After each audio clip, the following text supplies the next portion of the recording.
बिस्मिल्लाहिर्रहमानिर्रहीम।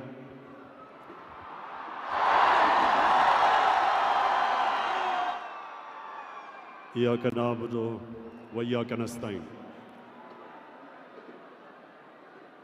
सबसे पहले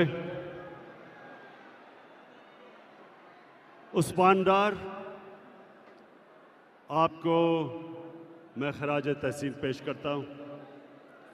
कितना शानदार कामयाब जवान का आपने टैलेंट हंट या स्पोर्ट्स ड्राइव का प्रोग्राम किया। आपको खराज तहसीन पेश करता हूँ। उसके बाद पाकिस्तान के नौजवानों, आज आप इस टैलेंट हंट ड्राइव में जो आपने शिरकत की, मेरी आपको तीन पैगाम है। सबसे पहले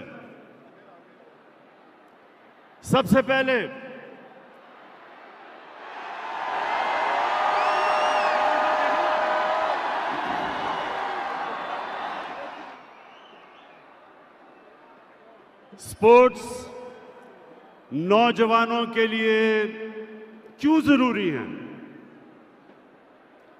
क्योंकि मैंने अपनी जिंदगी के 21 साल इंटरनेशनल स्पोर्ट्स के ग्राउंडों में गुजारे हैं। इसलिए मैं अपनी जिंदगी के तजर्बे से आपको जो पहला पैगाम देता हूं वो ये कि जब आप खेलों की ग्राउंडों में मुकाबला करना सीखते हैं तो आपको जीतना भी आता है और हारने को समझना भी आता है। आप हारने से दिल बर्दाश्त नहीं होते, हार से सीखते हैं। अपने आप को गिर के खड़ा होना, ये जो सबसे बड़ी सिफ्त इंसान में है कि जब वो मुश्किल वक्त में आता है तो उसको उसका मुकाबला करना आता है। वो मुश्किल वक्त से घबराता नहीं है।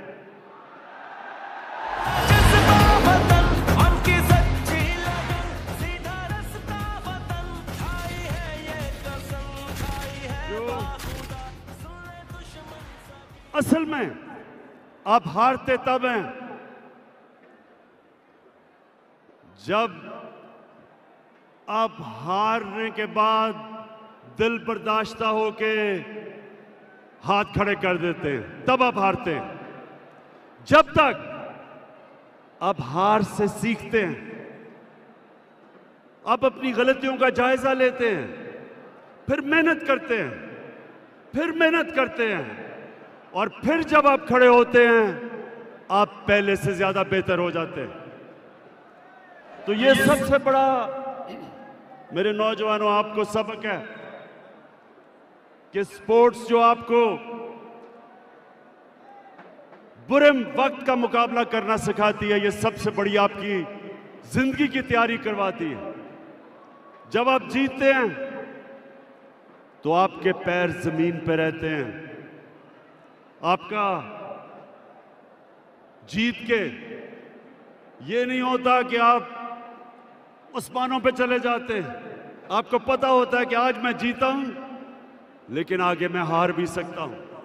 तो ये जिंदगी का वो सबक है जो कोई और प्रोफेशन ये आपको सबक नहीं सिखाता।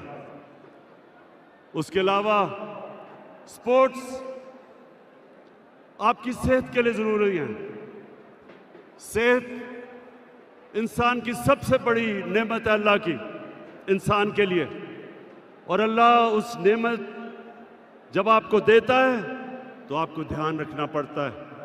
आपको स्पोर्ट्स खेलनी पड़ती है, वर्जिश करनी पड़ती है उस नेमत का ध्यान रखने के लिए। और फिर पाकिस्तान वो मुल्क है 70% पाकिस्तानी 30 साल की उम्र से कम है। इनके लिए हमने फैसला किया है कि सबसे पहले हमने खेलों की ग्राउंडें बनानी है अपने नौजवानों के लिए। अभी तक पख्तूनख्वा में 300 ग्राउंडें बना चुके हैं हम खेलों की। पंजाब में अब तक, क्योंकि अभी सिर्फ 3 साल हुए हैं, पंजाब में 260 ग्राउंडें बना चुके हैं। और हमारी कोशिश ये है कि तकरीबन हर मोहल्ले के पास खेलों की ग्राउंड हो, हर यूनियन काउंसिल में खेलों की ग्राउंड हो। आपको हैरत होगी सुन के कि न्यूजीलैंड, जिसकी 50 लाख की आबादी है, 50 लाख की आबादी है न्यूजीलैंड की, पाकिस्तान से ज्यादा खेलों की ग्राउंडें हैं। 22 करोड़ पाकिस्तानों से सिर्फ 50 लाख के न्यूजीलैंड में ज्यादा खेलों की ग्राउंडें हैं। इसलिए हमने सबसे ज्यादा कोशिश करनी है कि सारे पाकिस्तान में खेलों की ग्राउंडों का जाल बिछ जाए। और उसके अलावा हमारे नौजवानों, मेरी हुकूमत पूरी कोशिश कर रही है कि हम आपको बेहतर तालीम का मौका दें। पंजाब पख्तूनख्वा और फेडरल गवर्नमेंट ने,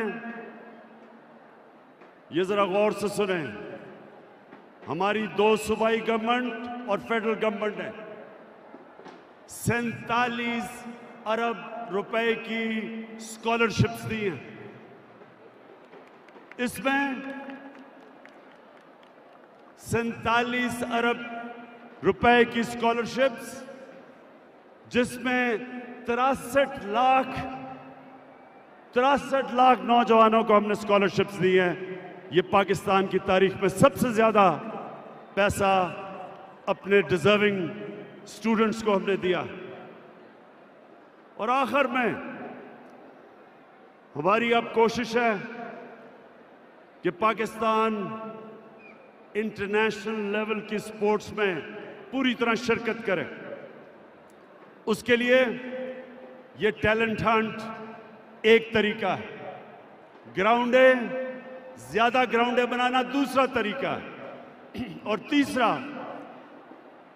सेंटर्स ऑफ एक्सेलेंस बना के इस टैलेंट को पॉलिश करने का वो तरीका है कि हमारा टैलेंट पॉलिश होके और इंटरनेशनल लेवल पे मुकाबला कर सके। और चौथी चीज, हमारी जो स्पोर्ट्स बॉडीज हैं, इनकी मुकम्मल तौर पे इनकी इस्लाहत कर रहे हैं हमने नई स्पोर्ट्स पॉलिसी लेके आए हैं, और बिल्कुल जो पुराना एक सिस्टम जिसके अंदर माफिया बैठे हुए थे स्पोर्ट्स बॉडीज में, उसको खत्म करने के लिए इंशाअल्लाह ये हमारी चौथी इस्लाहत है। मैं फिर से उस्मान डार आपको खराज तहसीन पेश करता हूं और उम्मीद रखता हूं कि इन नौजवानों में से पाकिस्तान के लिए टैलेंट निकलेगा। बहुत बहुत शुक्रिया।